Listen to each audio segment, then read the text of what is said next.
The MGPI facility produces distilled spirits, specialty wheat proteins, and starches. The incident occurred in a section of the plant that uses sodium hypochlorite, or bleach, as well as sulfuric acid. These two chemicals, when combined, can form chlorine gas and other chemical compounds. On the morning of the incident, a truck from a chemical distribution company, Harcross Chemicals, arrived at MGPI to complete a routine delivery of sulfuric acid. After reviewing paperwork in the control room, an MGPI facility operator escorted the driver to a locked loading area. There, chemicals are transferred from trucks into the facility through piping, called fill lines, to several large storage tanks in an outdoor tank farm. The MGPI operator unlocked the sulfuric acid fill line for the driver to connect the truck's unloading hose. The operator remembers pointing out the correct fill line to the driver before he returned to his workstation. The driver, however, does not recall hearing the operator identify the fill line. Unknown to the operator, the sodium hypochlorite fill line was also unlocked, and the two lines, which were only 18 inches apart, looked similar and were not clearly marked. The driver connected his truck's sulfuric acid hose to the sodium hypochlorite line, and sulfuric acid began flowing inside. He then returned to the cab of his truck. Shortly before 8 a.m., a greenish-yellow gas began flowing from the bulk tank of sodium hypochlorite. The driver noticed the cloud in his truck's side view mirror and attempted to return to the connection area to turn off the flow of sulfuric acid, but the gas overwhelmed him. He then ran to the passenger side of the truck to close a valve that could halt the flow, but he was prevented from doing so by the gas. Instead, he ran away from the cloud and escaped to a separate area of the facility. At about the same time, toxic gases entered the facility control room through the building's ventilation system.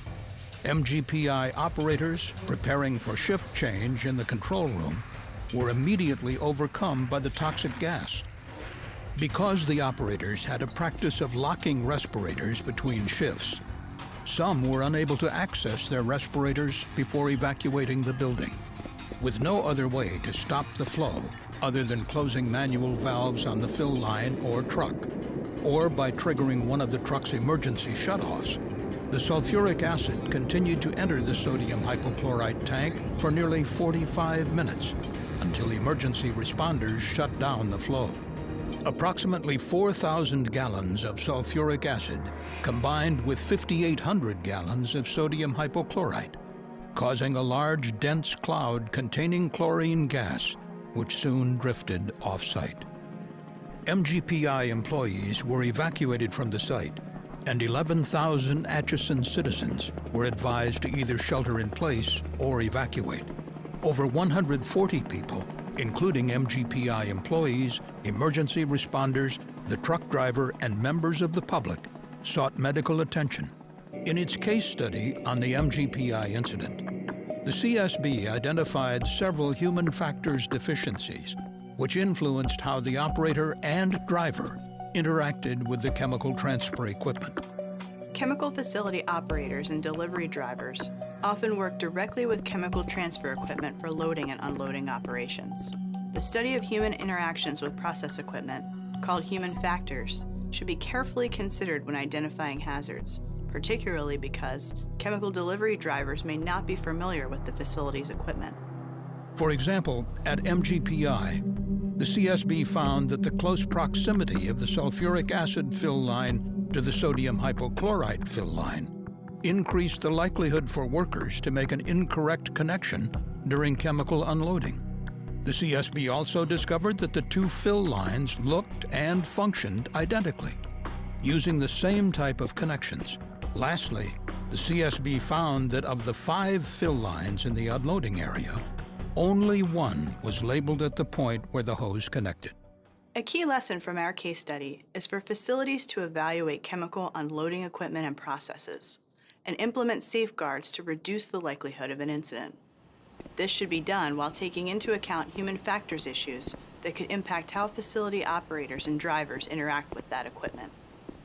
This can include physically separating fill lines by a discernible distance, selecting hose couplings and fill line connections with unique shapes or colors for each type of chemical, and ensuring that fill lines are properly labeled.